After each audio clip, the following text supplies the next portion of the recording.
Моя новая домработница лежала на мне, когда я проснулся. Вы не поверите, что произошло дальше. Глаза Скотта Деймона резко распахнулись, когда он почувствовал незнакомый вес, давящий на его грудь. Утренний солнечный свет, проникающий через окно спальни, осветил зрелище, от которого у него перехватило дыхание. Его новая инопланетная домработница, Лиана, лежала на его обнаженном теле, ее лавандовая кожа сияла в золотистых лучах. «Что, черт возьми, происходит?» — прошептал он, пытаясь осмыслить ситуацию. Ее гладкая лысая голова с изящным гребнем покоилась чуть ниже его подбородка, ее теплое дыхание щекотало его грудь. Контраст между ее экзотическими инопланетными чертами и очень человеческими изгибами создавал сюрреалистическую картину, которая на мгновение парализовала его. Его легкое движение заставило большие сапфировые глаза Лианы распахнуться. На мгновение они смотрели друг на друга в обоюдном шоке, прежде чем она грациозно скатилась с него, ее движения были плавными, несмотря на очевидное смущение. «Клянусь звездами, мистер Деймон, я должна извиниться за то, что напугала вас», — воскликнула она, ее мелодичный голос звучал с нотками искреннего расстройства. «Это полностью моя вина. Я должна была более подробно объяснить обычаи моего вида, когда принимала эту должность». Скотт поспешно сел, натянув простыню на пояс, пытаясь сохранить самообладание. «Лиана, мне понадобится чертовски хорошее объяснение этой ситуации».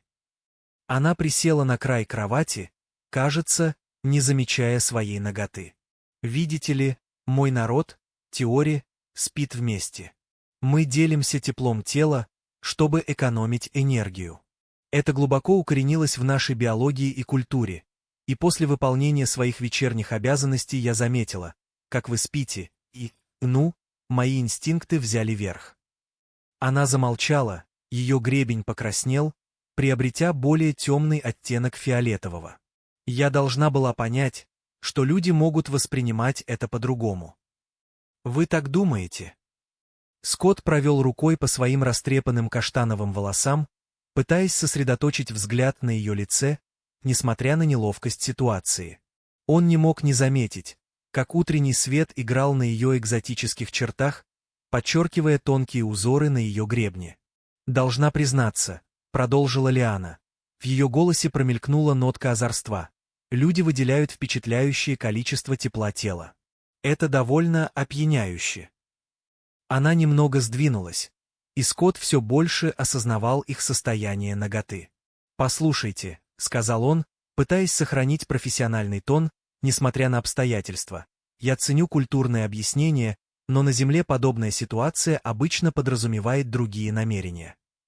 Гребень Лианы затрепетал, что он начал воспринимать как любопытство. «Другие намерения». Ее глаза расширились, когда до нее дошло понимание. «Вы имеете в виду брачные обычаи. Как увлекательно. В моей культуре у нас есть очень специфические ритуалы для этого. Это было исключительно ради тепла, уверяю вас». Она замолчала, затем добавила с легкой улыбкой.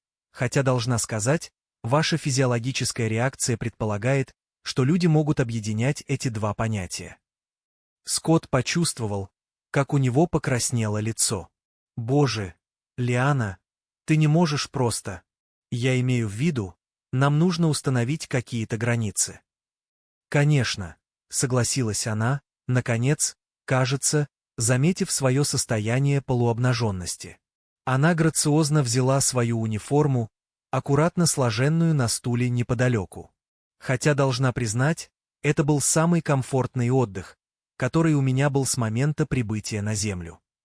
Пока она одевалась, Скотт не мог не восхищаться ее плавными движениями. Он нанял ее через межзвездное агентство по подбору домашнего персонала, впечатленный ее рекомендациями и репутацией агентства. Теперь он задавался вопросом, не следовало ли ему задать больше вопросов о потенциальных культурных различиях. «Возможно», — предложила Лиана, уже полностью одетая, но все еще немного покрасневшая, «мы могли бы обсудить эти культурные различия за завтраком. Я практиковалась в приготовлении человеческой еды, И мне очень хотелось бы узнать ваше мнение о моих попытках приготовить что-то, что называется блинами». Скотт не мог не рассмеяться над всей этой абсурдностью. Блины звучат здорово.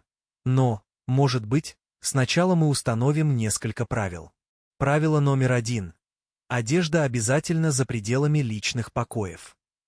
«Принято», — сказала Лиана с игривой улыбкой. «Хотя должна заметить, мистер Дэймон, вы сами еще совсем голый». Скотт внезапно закашлялся, очень хорошо осознавая свое положение. «Как насчет того, чтобы ты начала готовить блины, пока я оденусь?» «Как пожелаете», — ответила она, направляясь к двери. На пороге она остановилась и оглянулась с выражением, которое он не мог понять. «И, мистер Дэймон, несмотря на культурное недопонимание, я надеюсь, это не создало неловкости между нами».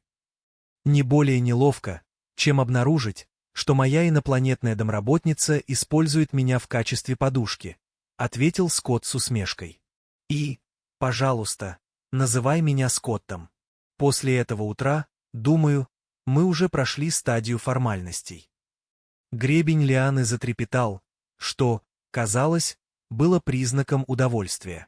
«Скотт», — сказала она, пробуя имя на языке. «Очень хорошо.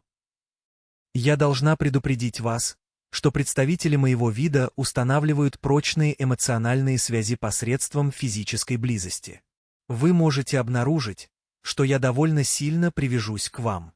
Прежде чем Скотт успел осмыслить значение этого заявления, она грациозно выскользнула за дверь, оставив его наедине со своими мыслями в Лингринг-тепле, где ее тело прижималось к нему. «Черт возьми!» — пробормотал он, откидываясь на подушке. «Во что я ввязался?» Через 20 минут Скотт вошел в свою кухню, теперь уже одетый в повседневную одежду выходного дня. Увиденное почти остановило его на месте. Лиана двигалась по кухне с привычной легкостью, ее униформа облегала ее изгибы, пока она искусно переворачивала блины. Эта домашняя сцена казалась удивительно естественной, несмотря на странное начало утра. «Надеюсь, вам нравится черника», — сказала она, не оборачиваясь. «Ваш диетический профиль указывал на предпочтение к ней, и я нашла немного в вашем холодильнике». «Ты читала мой диетический профиль?» — спросил Скотт, садясь на барный стул у кухонной стойки. «Конечно, Джоха. Агентство предоставило обширную документацию о ваших предпочтениях и привычках».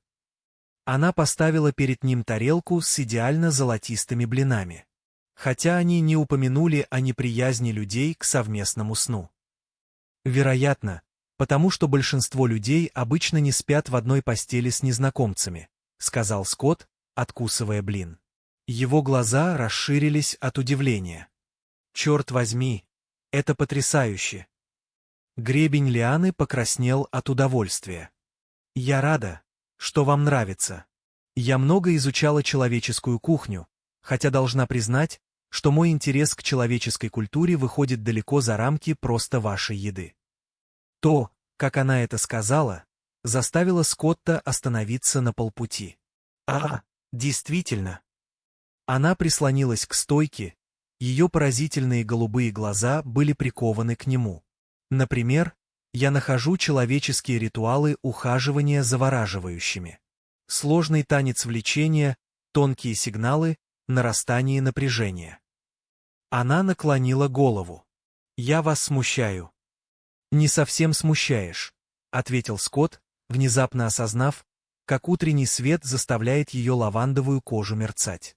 «Просто удивлен, что агентство не упомянуло, что ты будешь такой прямолинейной». Лиана с небольшой улыбкой предположила: «Мой вид верит в прямую коммуникацию, особенно в вопросах влечения. И вы, Скотт Дэймон, довольно привлекательны». Скотт чуть не подавился кофе. «Слушай, Лиана, ты великолепна. Я имею в виду, ты очень». Он глубоко вздохнул. «Нам нужно соблюдать профессиональные границы». «Конечно», — согласилась она, хотя ее гребни затрепетали от того, что он начал воспринимать как веселье. «Хотя я должна упомянуть, что в моем контракте есть пункт о потенциальных романтических отношениях между работодателем и сотрудником. Агентство довольно прогрессивно относится к межвидовым отношениям. Они действительно включили это в контракт. Страница 47, подраздел Си. Тебе бы это понравилось. Скотт не мог сдержать смех. Ты действительно что-то особенное, не так ли? Я восприму это как комплимент, сказала она, начиная убирать кухню. Теперь обсудим остальную часть сегодняшнего расписания. Кажется, ты упоминал, что хотел бы переорганизовать жилое пространство, верно? Верно, сказал Скотт, благодарный за смену темы. Хотя, может быть, нам следует начать с тщательного изучения земных обычаев, касающихся личного пространства. Отличное предложение, согласилась Лана. Хотя я надеюсь, что тебе будет не менее интересно узнать о теории культурного обмена. В конце концов, культурный обмен работает в обе стороны. То, как она улыбнулась ему, подсказывало, что это будет действительно очень интересный культурный обмен. Следующая неделя оказалась настоящим уроком межвидовых отношений, к которому Скотта не могли подготовить никакие брифинги агентства. Жизнь с Ланой была похожа на попытку танцевать вальс в невесомости. Теоретически возможно, но требующие постоянной адаптации и здорового чувства юмора. Юмор. Мелодичный голос Ланы раздался из дверного проема его домашнего кабинета. Думаю, нам нужно снова обсудить концепцию личного пространства. Она стояла там, держа в руках, кажется, всю его коллекцию нижнего белья. Он чуть не выплюнул кофе. «Почему ты держишь это?» «Я организовывала твои места хранения одежды в соответствии со стандартами эффективности Атерии», объяснила она, ее гребень слегка дрожал от того, что он теперь узнал как профессиональную гордость. «Но я заметила, что ты вчера сильно смутился, когда я попыталась обсудить предпочтения в одежде во время ужина. Потому что обычные человеческие домработницы обычно не спрашивают о предпочтениях своих работодателей в трусах-боксерах, подавая пасту, ответил Скотт, пытаясь сохранить самообладание. Голова Ланы задумчиво наклонилась. Удивительно. Значит, люди разделяют обсуждение интимной одежды, хотя она выполняет важные функции. Это сложно. Скотт провел рукой по волосам, жест, который Лана заметила, он делал, когда смущался. «Слушай, как насчет?» Мы установили некоторые основные правила, например, стучать перед входом в личные помещения, но я думала, что после нашей утренней встречи на прошлой неделе мы уже перешли к более неформальным отношениям. Ее голубые глаза заискрились озорством. К тому же, представители моего вида считают, что совместное проживание создает интимную связь, которая выходит за рамки физических границ. «Именно это нам и нужно обсудить», — сказал Скотт, вставая из-за стола. «Ваши культурные взгляды завораживают, но... Твой пульс только что участился», — перебила Лиана, ее гребень поднялся от интереса. «Это потому, что я упомянула интимность или потому, что я все еще держу твое нижнее белье?» Скотт с трудом сдержал смех. «Вероятно, и то, и другое. И как ты можешь определить изменение моего пульса? Этерианцы от природы эмпатичны», — объяснила она, наконец, положив стопку одежды. «Мы можем чувствовать физиологические изменения у тех, с кем мы связаны. И после нашей ночной встречи у меня развилась довольно сильная связь с твоими биологическими ритмами. Подожди, мы связаны». Его пульс снова подскочил. Действительно, хотя и не в смысле постоянного спаривания, поспешила добавить она, приближаясь к нему. Скорее, это предварительная привязанность. Например, я могу сказать, что, несмотря на твои протесты по поводу личного пространства, тебе наша близость кажется довольно возбуждающей. Скотт отступил назад, наткнувшись на свой стол. «Лиана, твои зрачки расширяются», — заметила она с научным интересом. «И температура твоей кожи повышается. Люди демонстрируют такие удивительные физиологические реакции на влечение. Нам нужны границы», — пробормотал Скотт, хотя не мог не заметить, как солнечный свет из окна создавал завораживающие узоры на ее лавандовой коже. «Конечно», — согласилась она, сделав намеренный шаг назад. «Я изучала человеческие ритуалы ухаживания. Они кажутся излишне сложными, но я готова учиться. Например, я понимаю, что совместный прием пищи считается способом укрепления связи. Да, но... Отлично. Я приготовила обед в соответствии с традиционными человеческими протоколами свиданий. Кажется, это называется пикник. Скотт моргнул. Когда ты успела? Пока ты работал. Я все разложила в саду. Я даже нашла традиционную плетеную корзину в твоей кладовке. Ее гребень затрепетал от волнения. Я также подготовила несколько тем для разговора, которые не касаются нижнего белья или ночных свиданий. Вопреки себе, Скотт рассмеялся. Тебе невозможно сопротивляться, ты знаешь это. На самом деле, я рассчитала 73,8% вероятности того, что ты согласишься на пикник, сказала она с довольной улыбкой. Твои поведенческие модели предполагают сильную любовь как к хорошей еде, так и к прямой честности. Ты анализировала мои поведенческие модели. Конечно, как еще я могла бы оптимизировать нашу потенциальную совместимость? Она с грациозной легкостью направилась к двери. Теперь, может быть, отправимся в сад. Я приготовила то, что люди называют закусками. Мне очень любопытно, почему вы ограничиваете потребление только одной конечностью. Следуя за ней в сад, Скотт обнаружил, что восхищается открывшейся перед ним картиной. Лиана превратила его скромный задний двор во что-то из романтической комедии, с клетчатым пледом, плетеной корзиной и, казалось, впечатляющим набором тщательно приготовленных закусок. «Я заметила, что вы предпочитаете острые вкусы», — сказала она, грациозно усаживаясь на плед. «Поэтому я добавила различные земные перцы в эти традиционные эфирные рецепты. Я думаю, что фьюжн-кухня считается довольно изысканной среди людей». Скотт сел рядом с ней, сохраняя, как он надеялся, профессиональную дистанцию. «Это невероятно, Лиана, но вы же понимаете, что это не входит в ваши обычные обязанности, верно?» Я прекрасно это понимаю», — ответила она, слегка покраснев. «Считайте это личным исследованием ритуалов ухаживания у людей. Например, я понимаю, что кормление потенциальных партнеров — распространенная практика во многих земных культурах. Потенциальных партнеров». Скотт чуть не подавился закуской, которую она только что ему протянула. Это слишком прямолинейно. Культурные рекомендации, предоставленные агентством, были несколько неясны относительно подходящих сроков для выражения интереса к спариванию.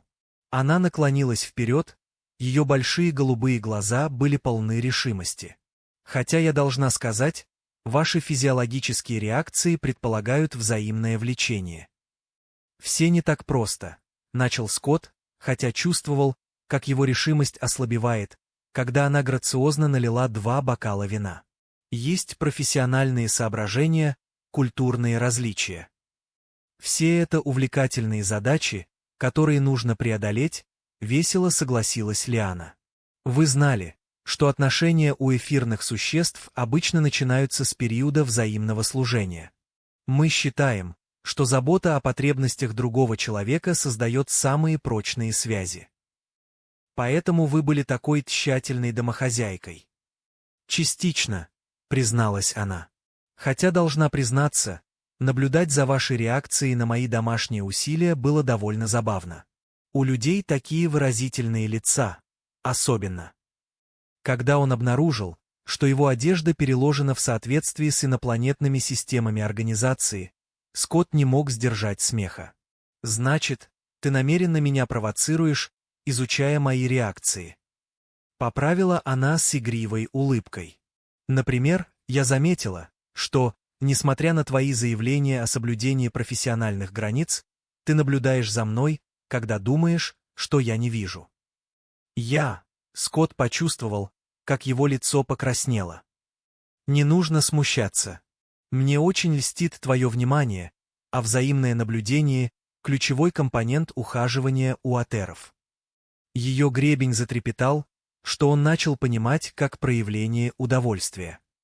Например, я заметила, что у тебя есть очаровательная привычка проводить рукой по волосам, когда ты нервничаешь, как ты делаешь это прямо сейчас. Скотт быстро опустил руку. Ты действительно очень наблюдательна. Я также заметила, что, несмотря на твои протесты по поводу сохранения дистанции, ты приблизился ко мне примерно на 15,3 сантиметра с тех пор, как сел.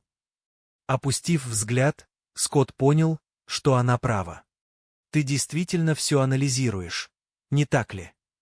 Это часть моей натуры, сказала она, протянув руку, чтобы аккуратными пальцами поправить его воротник. Так же, как и часть твоей натуры, реагировать на мое прикосновение учащенным сердцебиением и расширенными зрачками. Лиана. Скотт поймал ее руку, намереваясь отвести ее, но вместо этого обнаружил, что держит ее. Это сложно только потому, что люди делают это сложным, мягко ответила она. Мой народ верит в открытое признание влечения и позволяет ему развиваться естественным образом. Мы не боремся со своими инстинктами, мы чтим их. И что говорят тебе твои инстинкты сейчас? Ее гребень затрепетал от эмоций. Что, несмотря на сложные социальные правила твоего вида, ты чувствуешь эту связь так же сильно, как и я, что твои заявления о профессиональных границах противоречат твоим биологическим реакциям, и что ты собираешься меня поцеловать. Я настолько предсказуем? Спросил Скотт, уже наклоняясь ближе. Нет, прошептала она, ее дыхание было теплым на его губах.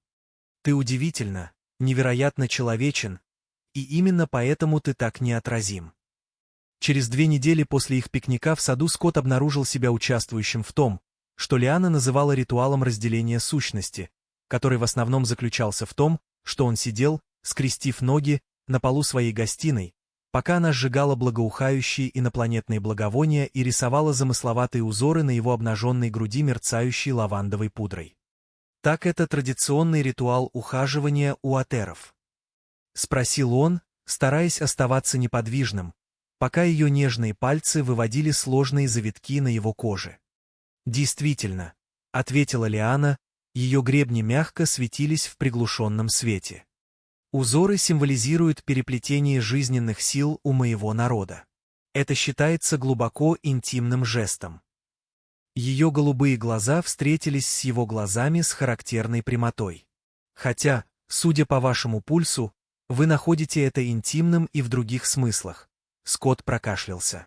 «Вы не можете меня винить, вы буквально раскрашиваете меня светящейся инопланетной пудрой, надев при этом, как вы это назвали, связующую веревку?» Сказала она, поправляя полупрозрачное одеяние, которое, казалось, плавало вокруг ее изгибов, как утренняя дымка. Традиционная эфирная церемониальная одежда. Хотя я замечаю, что вам нравится, как она подчеркивает мою фигуру. Вы становитесь лучше в человеческой недосказанности, усмехнулся он.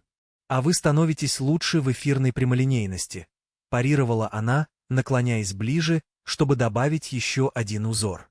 Ваши физиологические реакции весьма обнадеживают. Последние недели были вихрем культурного обмена. Каждый день приносил новые открытия о видах друг друга. Лиана познакомила его с различными обычаями эфиров, от их сложных ритуалов приветствия до их захватывающих взглядов на создание пары. В свою очередь, Скотт рассказывал ей о человеческих традициях, хотя ее интерпретации часто приводили к очаровательно неловким ситуациям. «Помнишь, когда ты пыталась приготовить мне завтрак в постель?» Скотт улыбнулся, вспомнив это. Гребни Лианы затрепетали от веселья. «Откуда мне было знать, что люди обычно носят пижамы?» В мою защиту, запись в культурной базе данных о завтраке в постели была довольно расплывчатой.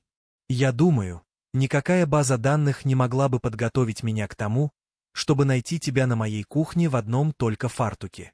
Фартук был уступкой человеческой скромности, заметила она, добавляя еще один завиток на его груди. Хотя ваша реакция была весьма приятной. Их отношения развивались естественным образом, несмотря на культурные различия, или, возможно, благодаря им. Прямой подход Лианы к влечению и близости постепенно развеял первоначальные опасения Скотта, а ее искреннее восхищение человеческими обычаями привело к бесчисленным очаровательным моментам открытий. «Вот», — сказала Лиана, откидываясь назад, чтобы полюбоваться своей работой. «Узоры завершены. Теперь мы начнем фазу медитации». «Медитация. Ты не упоминала об этом. Ритуал совместный. Сущность требует от обоих участников достижения духовной гармонии», — объяснила она, подойдя и сев позади него, прислонившись ко мне. Скотт подчинился, пытаясь не обращать внимания на то, как тонкая ткань халата почти не скрывала тепло ее тела и как именно мы достигаем этой гармонии посредством синхронизированного дыхания и физического контакта, пробормотала она, ее дыхание щекотало ему ухо. Порошок, который я использовала, содержит микроэлементы, которые усиливают эмпатическую связь. Вы должны начать чувствовать его воздействие. Скоро ли вы почувствуете его воздействие? Безопасно ли это для людей? Спросил он, хотя уже замечал приятное покалывание в месте нанесения порошка. Я сверился с межвидовой медицинской базой данных. Она заверила его, что воздействие совершенно безопасно, хотя, возможно, более интенсивно для людей. У вашего вида особенно восприимчивые нейронные пути, как будто для того, чтобы доказать свою точку зрения. Скотт почувствовал, как его накрыла волна ощущений, не только физических, но и эмоциональных. Он вдруг ощутил чувство Ланы, ее привязанность, ее желание, ее искреннюю радость от того, что разделил с ним этот ритуал. Это просто волшебно. Он справился, когда по нему прошла еще одна волна эмоций. Порошок усиливает естественные эмпатические связи, объяснила Лиан, ее голос стал хриплым среди моих людей. Это используется для углубления интимных связей между потенциальными партнерами. Ваш Скотт повернул голову, чтобы посмотреть на нее, обнаружив ее лицо в нескольких дюймах от своего собственного. «Это то, что мы есть, как бы вы это назвали?» — спросила она, указывая на их переплетенное положение и светящиеся узоры на его коже. У людей такая сложная терминология для обозначения стадий отношений среди теории. Это проще. Мы либо чувствуем связь, либо нет, и что вы чувствуете? Ее гребень волновался от эмоций, все ваша сила, ваша доброта, ваша страсть, то, как ваше тело реагирует на мое прикосновение, то, как ваш разум открывается новым впечатлениям, несмотря на ваши первоначальные колебания, вы очаровываете меня, Скотт Дэймон, действие порошка усиливалось, заставляя его гиперчувствовать каждую точку соприкосновения между ними. Он мог чувствовать ее сердце, ее дыхание, тонкие вибрации ее гребня, когда они реагировали на ее эмоции, вы знаете, он сказал, голос хриплым. От чувства, у людей тоже есть ритуалы для углубления связей. Покажите мне, она прошептала, что последовало за этим было прекрасное сочетание их культур.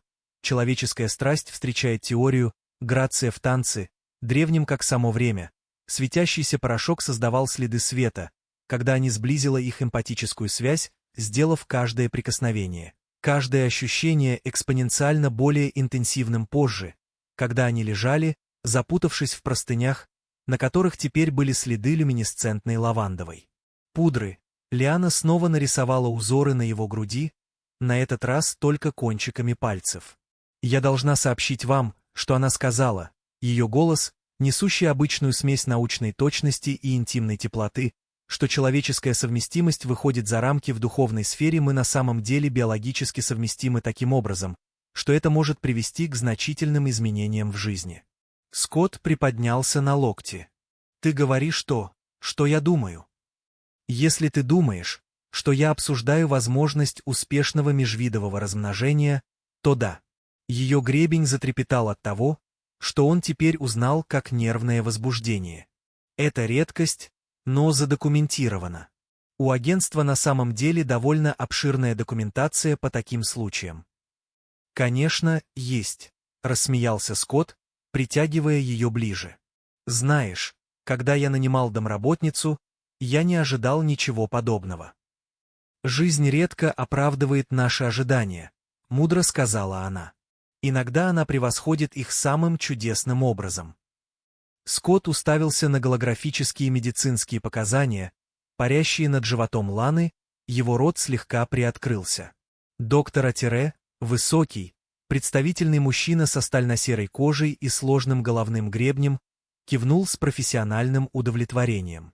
«Поздравляю», — объявил доктор Тирен, его гребень затрепетал от того, что казалось научным восторгом. «Вы переживаете совершенно здоровую человеческую беременность.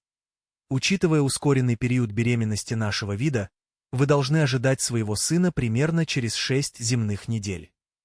6 недель. Прохрипел Скотт, крепче сжимая руку Лианы. Но мы узнали об этом только вчера. Гребень Лианы светился материнской гордостью. Беременности у этерианцев удивительно эффективны, любимый. Наши тела не теряют времени, как только устанавливается генетическая совместимость, что делает этот случай особенно захватывающим, добавил доктор Тирен, настраивая свои голографические инструменты. Первое задокументированное зачатие человека в этом секторе. Я уже отправил предварительную статью в межвидовой медицинский журнал. Прежде чем Скотт смог обработать эту информацию, система искусственного интеллекта его дома. Раздался сигнал входящего приоритетного сообщения из эфирной центральной сети, помеченного как «семейная чрезвычайная ситуация». Гребень Ланы внезапно замерцал. Звезды — это мои родители. Голографический дисплей изменился, показывая два элегантных эфирных лица. Гребни женщины были переливающегося жемчужного цвета, а гребень мужчины соответствовал лавандовому оттенку Ланы. «Дочь!» — воскликнула женщина. «Наши генетические мониторы только что зарегистрировали предупреждение о межвидовом зачатии. Мы уже направляемся на Землю для традиционной церемонии благословения». «Мама, папа», — пробормотала Лана, ее гребень мерцал от нервного напряжения. «Какой сюрприз! Мы не ожидали вас как минимум». «Чепуха!» — перебил ее отец. «Первое благословение крови должно быть совершено до 3-й фазы беременности. Мы прибудем примерно через 8 земных часов. Я надеюсь, ваш человеческий спутник готов к испытаниям». Скотт почувствовал, как у него пересохло в горле. «Испытания?» Да, сияя, сказала мать Ланы. «Традиционные испытания на пригодность для любого нона, который осмеливается смешать кровь с нашими древними родами. Я очень надеюсь, что вы изучали наши обычаи, молодой человек». «Он очень усердно изучал наши обычаи», — быстро заверила их Лана. «Скотт удивительно легко адаптируется». «Отлично», — заявил ее отец. «Тогда у него не должно возникнуть проблем с ритуалом родового боя или церемонией молекулярной гармонии». Скотт повернулся к Лане, паника нарастала в его груди. «Ритуал чего?» «Не волнуйся», — прошептала она, сжимая его руку. «Бой в основном символический, обычно». «Скоро увидимся, дочь», — прощебетала мать Ланы. «И ты, будущий зять, постарайся пережить испытание. Мы бы очень не хотели искать другого отца для нашего внука». Передача закончилась, оставив неловкую тишину, нарушаемую только восторженными записями доктора Тирена. «Удивительно», — пробормотал доктор. «Межкультурная семейная динамика во время ускоренных периодов беременности. Это исследование становится все интереснее с каждой минутой». Скотт опустился в ближайшее кресло. «Лана, дорогая, помнишь, когда ты говорила, что эфирная культура проста по сравнению с человеческой?» «Да», — ответила она, ее гребень извиняюще замерцал. «Хотя я, возможно, немного преуменьшила некоторые традиционные аспекты, такие как ритуальный бой с твоим отцом. Это скорее танец», — заверила она его. «Энергетические клинки. Церемониальные. Они вызывают лишь незначительное повреждение клеток». Она замолчала, заметив его выражение лица, которое наша медицинская технология легко может исправить. Доктор Терен поднял глаза от своих записей. На самом деле, учитывая гибридный статус беременности, возможно, нам следует обсудить традиционные протоколы регенерации после боя. «Это не помогает, доктор», — вздохнула Лана. Она опустилась на колени перед Скоттом, взяв его руки в свои. «Мой любимый, я знаю, это кажется ошеломляющим, но эти традиции важны для моей семьи. Именно так мы приветствуем новые родословные в нашем роду. Наши древние дома проверяют, смогут ли они выдержать бой на энергетических клинках, убеждаясь, что они достаточно прочны, чтобы защитить и воспитать следующее поколение», — поправила она меня. «Мой народ верит, что истинная ценность доказывается делами, а не словами». Скотт глубоко вздохнул, глядя в эти завораживающие голубые глаза, которые покорили его сердце с первого дня. «А что произойдет, если я провалю эти испытания? Тогда мы вместе столкнемся с изгнанием», — просто сказала она, «потому что я не оставлю тебя, независимо от древних традиций». Ее герб сиял такой чистой любовью, что Скотт почувствовал, как его страхи начинают таять. «Ну, если так, то, думаю, мне лучше начать тренировать свои техники владения энергетическим клинком. Вот это правильный настрой», — весело подбодрил доктор Таран, «хотя, возможно, нам сначала следует обсудить надлежащие медицинские процедуры при ранениях от энергетического клинка, просто на всякий случай». Следующие несколько часов пролетели в вихре приготовлений. Лиана пыталась провести Скотту ускоренный курс по основам формальных обычаев, в то время как доктор Таран настаивал на проведении дополнительных обследований их развивающегося ребенка. «Зародышевые гербы уже показывают признаки человеческого влияния», — взволнованно заметил доктор. «Видите, как они образуют уникальный узор. И генетические маркеры предполагают, что он унаследует как эмпатические способности итерианцев, так и адаптивные черты человека. Поистине замечательно». «Это потрясающе, доктор», — рассеянно сказал Скотт, пытаясь запомнить 17 традиционных приветственных жестов, которым его учила Лиана. «Но, может быть, мы могли бы сосредоточиться на том, чтобы сохранить жизнь его отцу достаточно долго, чтобы он его увидел. Уровень выживаемости в этих испытаниях на самом деле довольно высок», — заверил его доктор Таран. «Почти 60%. 60. Лиана, он преувеличивает», — быстро сказала она. «Это как минимум 75%. И мой отец не наносил серьезных травм потенциальному кандидату в супруги как минимум 3 цикла. Серьезные травмы. Незначительное клеточное повреждение едва ли считается», — настаивала она. «А теперь давайте еще раз отработаем позу уважительного подчинения. Помните, держите левую ногу точно на 3 градуса смещенной от центра тяжести». Пока Скотт пытался освоить сложные физические протоколы формального приветствия итерианцев, он не мог не удивляться тому, как изменилась его жизнь. Всего несколько недель назад его самой большой заботой было: будет ли его новая домработница-инопланетянка должным образом сортировать его белье теперь, когда он готовился к ритуальному бою, ожидая гибридного ребенка. «Знаешь», — сказал он во время короткого перерыва, наблюдая, как гребни Ланы светятся материнскими радианами, когда она рассеянно поглаживала свой все еще плоский живот, «когда ты впервые появился голым на мне тем утром. Я никогда не думал, что это приведет к такому». Ее гребень дрожал от веселья, разочарования, ужаса, он признался, но также и полного удовлетворения. «Как будто все в моей жизни было лишь подготовкой к встрече с тобой». «Это очень поэтично», — заметила она. «Возможно, тебе стоит приберечь такие чувства для ритуала словесной преданности. Он традиционно выполняется после испытания боем.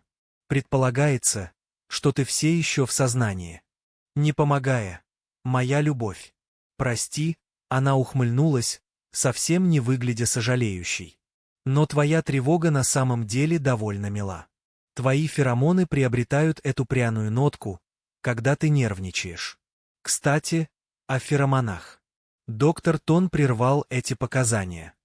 Похоже, беременность усиливает твою природную эмпатическую связь. Ты заметил какие-нибудь необычные общие ощущения или эмоциональный перенос, прежде чем они смогли ответить на звонок? Аки прозвонил. Снова обнаружен входящий корабль на околоземной орбите. Соответствие реестра эфира предоставило учетные данные расчетное прибытие в назначенную зону посадки 15 минут. Скотт почувствовал скачок пульса 15 минут. Но вы сказали 8 часов. Ах, Лана смущенно сказала.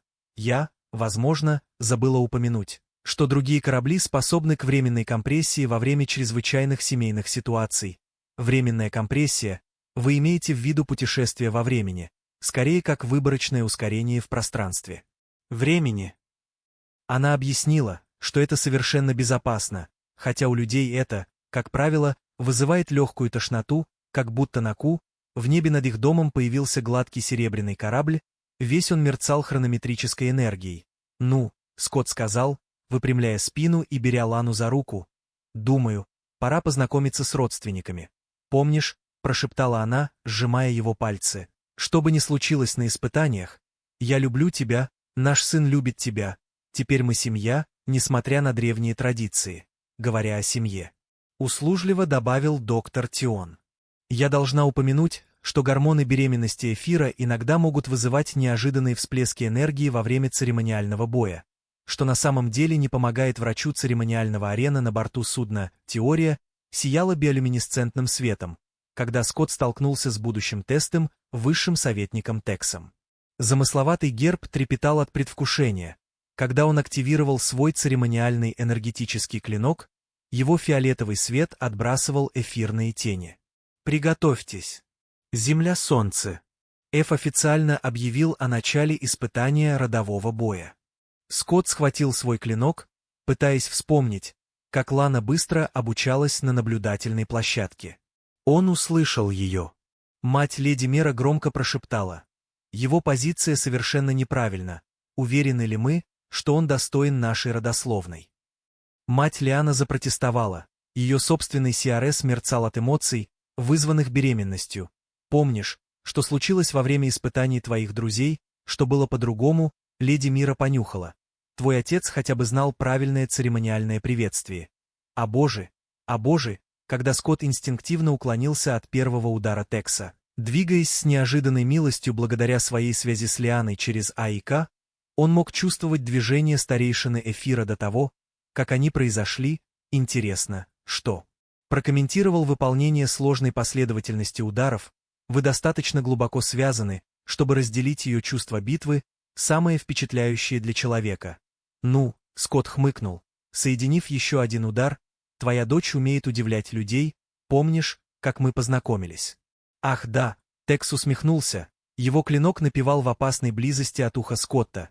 Неподходящее положение для сна, самое шокирующее по человеческим меркам, я понимаю, можно сказать, что ух ты, Скотт едва избежал размашистого удара. Хотя в конечном итоге все сложилось довольно хорошо, учитывая ее позицию, Лиана внезапно согнулась над своим крестом, ярко светясь. Говоря о сюрпризах, я думаю, у меня только что отошли воды, все бои немедленно прекратились, но вы должны родить только через 3 недели. Воскликнул Скотт, деактивируя свой клинок. По-видимому, доктор Тирен наблюдал со своего поста наблюдения, что эмоциональный накал боевых испытаний ускорил финальную фазу беременности. Это увлекательно, это менее увлекательно, больше помогает. Скотт позвал. Поспешив в сторону Ланы, «Подождите», леди Мера перехватила его. «Испытания не будут полными без надлежащих благословений», сказала мать Лиана сквозь стиснутые зубы. Ее крест пульсирует сокращениями. Ваш внук сейчас родится, традиционные. Протоколы могут подождать, на самом деле, доктор Тирен весело вмешался.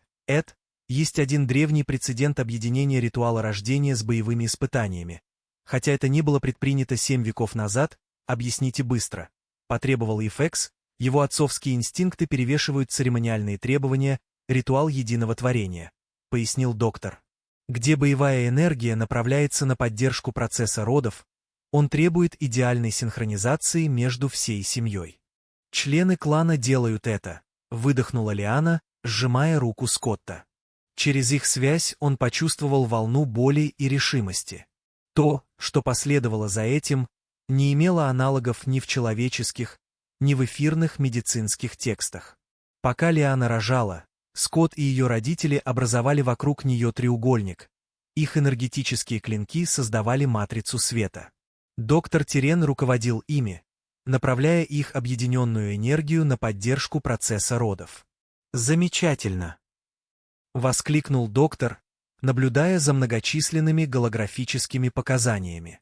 Естественное биоэлектрическое поле человека усиливает энергетические паттерны эфиров, и гибридная генетика ребенка реагирует великолепно. «Меньше комментариев, больше дела», — предложил Скотт, сохраняя свою позицию, несмотря на напряжение. Благодаря их эмпатической связи он чувствовал все, что переживала Лиана.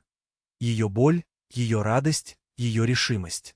Их связь стала настолько сильной, что он даже мог чувствовать сознание их еще не родившегося сына, яркую искру объединенной человеческой и эфирной энергии. «Гребешки!» — внезапно воскликнула леди Мира. «Посмотрите, как они формируются!» Крошечные гребешки ребенка действительно были уникальны. Идеальное сочетание эфирных узоров с тонкими вариациями, которые казались почти человеческими по своей природе.